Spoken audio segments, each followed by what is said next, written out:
This facility held several hundred Russian servicemen, all of them surrendered to the Ukrainian Army during the Ukrainian Armed Forces operation in the Kursk region. Ukraine complies with all the requirements of the Geneva Convention. Representatives of international humanitarian organizations, including the Red Cross, regularly visit the prisoners of war. They're fed 3 times a day. Medical assistance is provided if necessary. 80% of them are conscripts, young boys, 19 to 21 years old, who went into military service. When they get there, for the first couple of days, they are intimidated by the stories of their commanders, that they will be tortured, tased and abused here. And for a couple of days, they wait for it all to happen. But after they have been here for 2 or 3 days, they understand that they are completely safe here, that no one has beaten them and no one will beat them. Then the fear goes away, they start to smile and communicate with each other.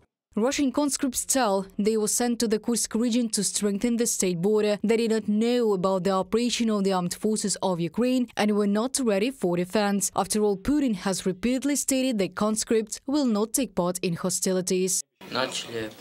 We began to panic. They said that there would be reinforcements, there would be evacuation, but there was nothing. Did they somehow explain why? They did not explain anything. They were saying that everything would be there, but there was nothing. Nothing happened. In an interview with the Freedom and UATV channels, conscripts say that their command abandoned them to their fate. The soldiers spent 4 days walking around villages in search of water and food.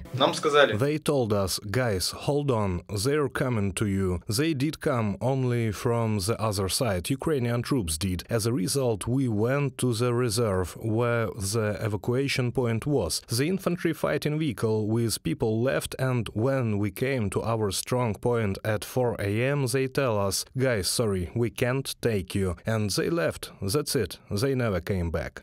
The Russian command and Kremlin propagandists are intimidating soldiers so that they do not surrender. The main directorate of intelligence of the Ministry of Defense of Ukraine says that Russian commanders are directly calling on servicemen to blow themselves up with grenades. Employees of the Ukrainian institution where Russian prisoners are being held say that there are those who were saved after attempting suicide at the front. Captured conscripts confirm that neither physical nor moral pressure is applied to them.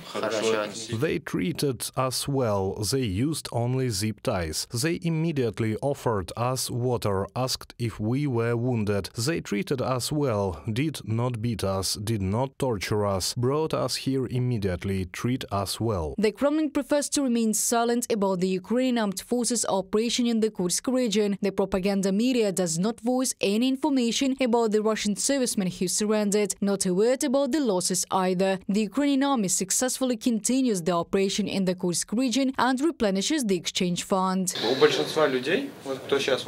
Most conscripts' parents are worried because they do not know where their sons are. Some do not know that their sons were on the border. My mother did not know that I stayed at the border, only my father knew. And for some other conscripts it is the same, and now such a global coup will begin purely because if all the parents rise up and raise this issue. And how many are the killed guys, conscripts specifically? Since the beginning of the operation in the Kursk region, the armed forces of Ukraine have taken control of more than 1,200 square kilometers of territory and over 90 settlements, said Ukrainian President Volodymyr Zelensky. Reported by Diana Kolesnik, Nikita Skoblikov, UATV News.